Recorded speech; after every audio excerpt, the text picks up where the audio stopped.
नमस्कार, आप देख रहे हैं सत्य खबर। बीते काफी समय से चिराग पासवान के एनडीए गठबंधन से बाहर होने को लेकर हंगामा मचा है। काफी समय से ये दावा लगातार किया जा रहा है। यूपी चुनाव सभी 403 सीटों पर अकेले लड़ने का दावा करने वाले चिराग पासवान एनडीए गठबंधन की मुश्किलों को बढ़ा सकते हैं। भारतीय जनता पार्टी की मुश्किलों को बढ़ाने की रणनीति बना रहे हैं और ये जिस तरह का माहौल चिराग पासवान को लेकर एनडीए गठबंधन के भीतर मचा है, उस माहौल पर अब चिराग पासवान की बड़ी प्रतिक्रिया सामने आ गई है। यूपी चुनाव भाजपा से अलग होकर लड़ने वाले चिराग पासवान ने प्रधानमंत्री मोदी को लेकर अपना रुख स्पष्ट किया है।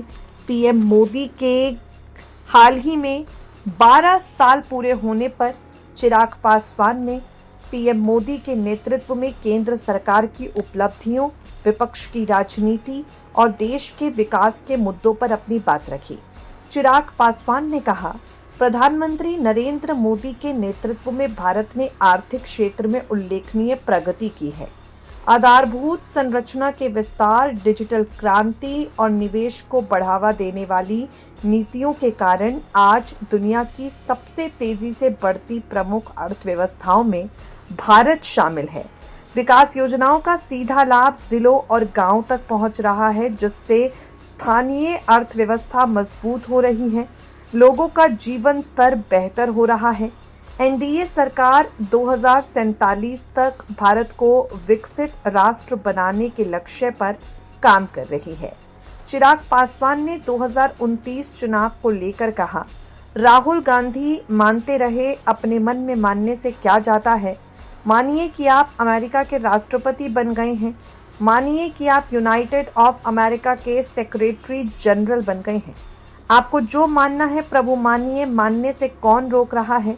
सोच की कोई सीमाएं नहीं है ना। आप मानते रहिएगा, वो भ्रम में रहेंगे।